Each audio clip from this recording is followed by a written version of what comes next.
एक तीर एक कमान। अखिल भारतीय आदिवासी धर्म परिषद भारत संविधान जो बैठक हो है यहाँ तुम्हें सभी मातृशक्ति पितृशक्ति ला जोहार, मंचस्थ सभी अतिथि ला सेवा जोहार। हमारे बीच आज के कार्यक्रम में जिकर अध्यक्षता है ऐसे आदरणीय सोहन पटेल जी, पूर्व सांसद, अध्यक्ष सर्व आदिवासी समाज छत्तीसगढ़। लंबे समय से आप समाज पर राजनीतिक पद में रहते हुए भी लड़ाई लड़े हो और हर जगह हर समय समाज के हित पर संसद से लेकर जमीन में जो लड़ाई लड़ा था वो आज भी युवा मन में प्रेरणा होते हैं। मुख्य अतिथि आदरणीय तिरुमल विश्वनाथ वाकड़े जी, राष्ट्रीय अध्यक्ष अखिल भारतीय धर्म परिषद भारत। सविता साय जी, महिला दबंग नेत्री, प्रांतीय अध्यक्ष महिला विभाग सर्वाधिक समाज। आदरणीय प्रेम शाह मुंडा जी, मेघलाल मुंडा जी, अभय भूट कुंवर जी, उमेश लोहरा जी और क्षमा के साथ उड़ीसा, झारखंड, पश्चिम बंगाल, महाराष्ट्र, मध्य प्रदेश से आए हुए समस्त सम्मानीय जन, वरिष्ठ जन, सभी को सेवा जोहार। जिला से जिनके संयोजन में कार्यक्रम हुआ, सुखदेव ठाकुर जी, पुराने समय के हमारे लड़ाकू साथी, सुखनंदन ध्रुव जी, कार्यकारी अध्यक्ष, मीनाक्षी ध्रुवे जी, सतम ध्रुवे जी, राजकुमार ध्रुवे जी, सुखनंदन ध्रुवे जी, इतवारी मेरावी, नयन सिंह मेरावी, गुरु कुमाना, नरेंद्र ध्रुवे, संचालक महोदय। अवकर से बड़े जो माता में बैठे थे मतलब प्रणाम, पीछे माता शक्ति मतलब प्रणाम और बाहर जो युवा साथी वो मतलब प्रणाम। अति बड़े शब्द कोटई साहब कल बोली कि विनोद चल रहा है, मैं सहसा अपन आप लोग रोक नहीं पाए हैं आए से अपन के दर्शन करे से। धर्म के नाम पे आज देश में जो बगावत होती मतलब धर्म कहना ही अपने आप में पुलिस मन की से कहाँ खड़ा हो जाए, कहा धर्म बोले। एक कबीर धाम जिला में सात कहन आज देश में का नाम छा के खाली धार्मिक आंदोलन का नाम और वही धर्म की बात अगर आदिवासी समाज करते तो मोर से युवा मतलब थोड़ा सा चिंता हो जाते हमन कदी जाता। काबर की हमारे सिया में बताया है कि अच्छा आप हिंदी बोलत में है हमको ये बताया गया है हमारे वरिष्ठों के द्वारा कि हम धर्म पूर्वी, तो हम धर्म की चर्चा क्यों करें। लेकिन लोकतांत्रिक व्यवस्था में जो व्यवस्था में शब्द दिया गया है उसकी चर्चा करना जरूरी है। धर्मनिरपेक्ष राज्य में सबसे बड़ा राजनीति किस नाम से होता है, किसके नाम से होता है? इन आवर कंट्री सेक्युलरिज्म कहा गया है। आर्टिकल 25 में धर्म के बारे में इतना सूचना दिया गया कि इस देश में किसी भी व्यक्ति पर धर्म को लादा नहीं जा सकता, लेकिन फिर भी पूरी राजनीति इस देश की धर्म के आधार पर।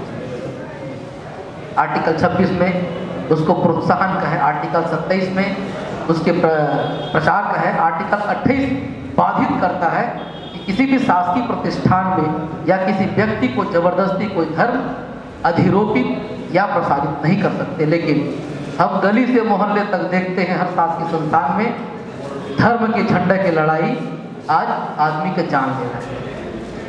तो संवैधानिक रूप की चर्चा अगर करते हैं धर्म के बारे में तो बड़ा विडंबना होता है कि हम किस तरफ जाएं, क्योंकि आदिवासी समाज के साथ धर्म शब्द जोड़ना जहां तक मैं छोटी अपनी जिंदगी में सीखा हूं न्याय संगत कहीं से नहीं। लेकिन लोकतंत्र में और सत्तासीन सरकारों ने अगर धर्म को परिभाषित करके थोप दिया है तो उसे अपने आप से झड़ाना, जैसे मुंडा जी कह रहे थे, अपना धर्म स्थापित करना बहुत जरूरी है। धर्म का मतलब होता है कोई परिभाषा नहीं धर्म का, जो हिंदू मुस्लिम बोलते कोई परिभाषा नहीं है। धर्म की परिभाषा आप कहीं भी देख लीजिए, धारण करने वाले चीज को धर्म कहते हैं। तो धर्म में हम कहीं नहीं जमते, लेकिन हाँ परंपरा और संस्कृति की बात करें तो आदिवासी इस विश्व का श्रेष्ठतम जीव कहलाएगा, ये सच है।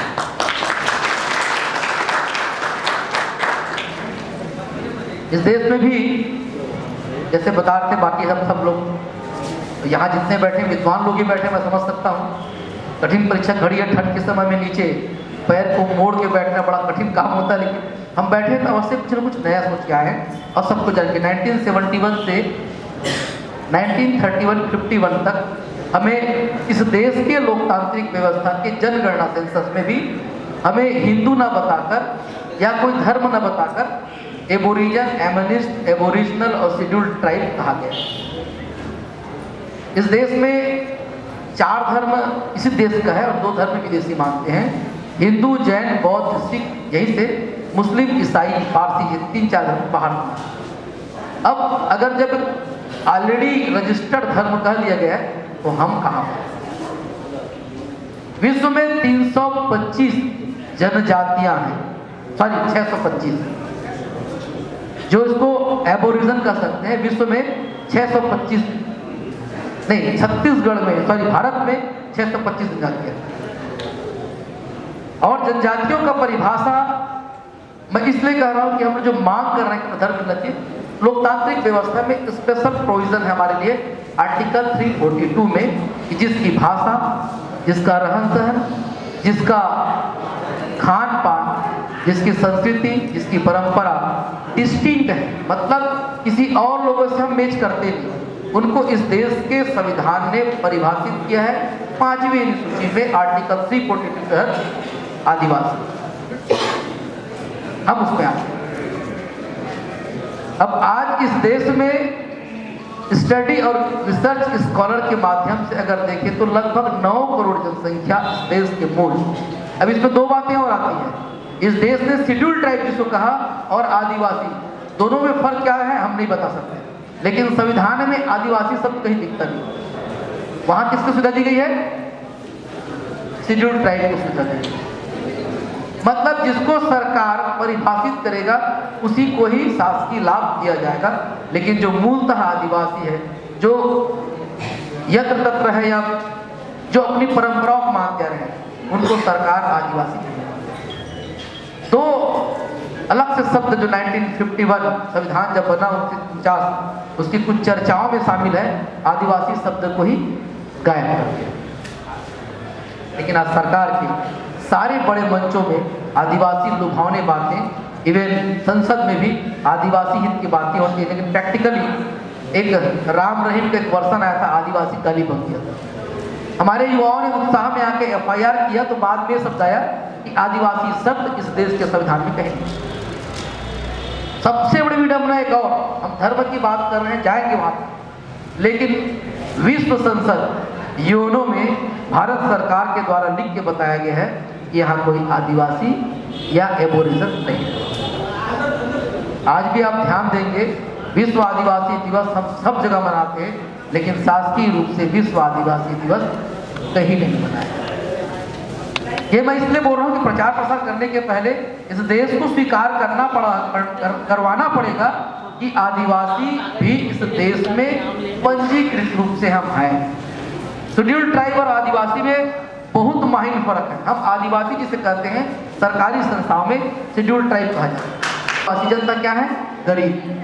विधानसभा से लेकर लोकसभा में एक ही चीज कहा जाता है, गरीब आदिवासियों के हित के लिए हम योजना बना रहे हैं। किसी ने आज तक विरोध किया? किसी ने विरोध किया?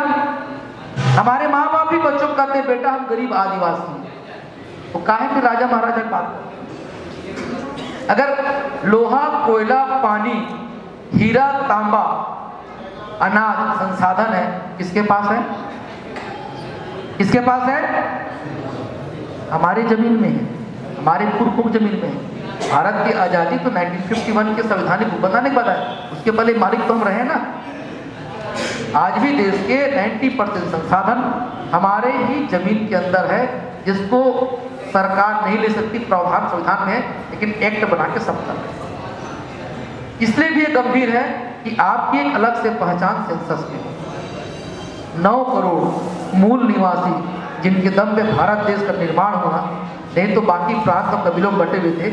आज हमें अधिकृत रूप से, आप कोडिंग देखिए ना, एक छोटी सी बात बता दूं मैं, स्कॉलरशिप कितना मिलता है? 400 की 600 रुपये। बड़ा बड़ा होर्डिंग रायपुर से लेकर यहाँ तक रहेगा। मुख्यमंत्री दान करता, हमारा गरीब आदिवासी लड़की से खड़ी रहेगी या हमारा बूढ़ा किसान, मैंने अनाज दिया, मैंने स्कॉलरशिप दिया, आप तो उनके पूछो अपने बाप घर से दिया क्या। और उसी दूसरे तरफ देखिए व्यवसायियों का 1500 करोड़ माफ होता है। अगर एक प्लांट 20 करोड़ है 30% डिस्काउंट मिलता है। कितना हिसाब लगाइए। किसी पेपर या होर्डिंग में पढ़े, दुर्भावना किसे कर, मैं सच बोल रहा हूं ना। 15,000 एनपीए माफ कर दिया गया। वो किसानों को नहीं है, वो अरबपतियों करोड़पतियों का। उसका कहीं होर्डिंग में नाम नहीं आता कि हाँ इनका भी सरकार ने माफ। लेकिन स्कॉलरशिप जो हमारे ही पैसे का, रॉयल्टी का पैसा है, उसको होर्डिंग में लिख के ताली बजवाते हैं हमसे। हम लोग सहर्ष ताली बजवा के स्वीकार करते हैं हम गरीब। इसलिए भी ये कोर्ट जरूरी। चर्चा बहुत सारा हो सकता है, हमारे बीच विद्वान लोग बैठे हैं। ये एक मैं युवा ग्रुप में, और मेरी जो छोटी सी अनुभव है वो मैं आप लोग बीच रखा। लेकिन मेरा एक आग्रह है, अन्यथा मत लीजिएगा ठाकुर जी, अगर इतना बड़ा शब्द के साथ कर रहे हैं तो इसकी व्यापकता के लिए रायपुर में बैठक अवश्य कीजिए। सुखदेव ठाकुर जी, आपको इस मंच से आपको अध्यक्ष बनाया गया है, और कोशिश करें कि पूरे प्रांत से विभिन्न पदों में लोग आए ताकि इसकी व्यापक प्रचार प्रसार हो सके। अन्यथा हर बैठक में हम बहुत तन्मयता सुनते हैं, अपने गाड़ी खर्च के आते हैं, बड़ा उत्साह से 2 घंटे रहते हैं, घर जाने के बाद भूल जाते हैं, क्योंकि हमारे पास इतनी समस्याएं और घर में कि हम इन बातों को भूल जाते हैं। इसलिए मैं बात कर रहा हूँ कि सेंसस में आपका अधिकार जिस दिन सुरक्षित होगा, आपके सुरक्षित संपदा पे आप अधिकार दिखाने के काबिल हो जाएंगे। नहीं तो कांग्रेस, बीजेपी या जो भी सरकार बनती है वो गरीबों को गरीब, आदिवासियों को गरीब और होर्डिंग में टांग देते हैं। बोनस, स्कॉलरशिप, आरक्षण, इन्हीं चीजों में 9 करोड़ संपन्न आदिवासियों का इस देश में पुनः जागरण, उत्थान और स्थापित करने के लिए इस मंच से मैं सबका आह्वान करता हूं। इस बात को पहले स्वीकार करें, आत्मसात करें, और किसी को बताने के बजाय, जैसे मैं महासभा का हूँ, गुण महासभा का, वहाँ चर्चा, कोई कंवर समाज का वहाँ चर्चा। और इस प्रदेश में जनवरी में एक बैठक हुई थी जिसमें सारे समाज के प्रमुखों ने लिख करके दे दिया है, इवन उसमें क्रिश्चियन भी शामिल थे, उन्होंने लिख कर दिया कि अगर अलग धर्म कोड मिलेगा तो हम क्रिश्चियनिटी छोड़ के आदिवासी धर्म लिखेंगे, जिसमें हलवा, गोड़, कंवर, जितने महासभा बड़े बड़े हैं उन्होंने लिख के 1 साल पूर्व दे चुका है। अब तो हम कोशिश करें कि हमारे विधानसभा से ये पारित हो, उसके लिए जितने भी हो सके प्रयास, यहीं से नहीं होगा, हर विधायक को पकड़े, हर सांसद को पकड़े, अपने प्रभारी मंत्री पकड़े, चुनाव आने वाला है, इस दबाव में शायद ये सरक जाए। इन्हीं बातों के साथ मैं अपनी बातों को समाप्त करता हूँ। सभी को पुनः सेवा जोहार।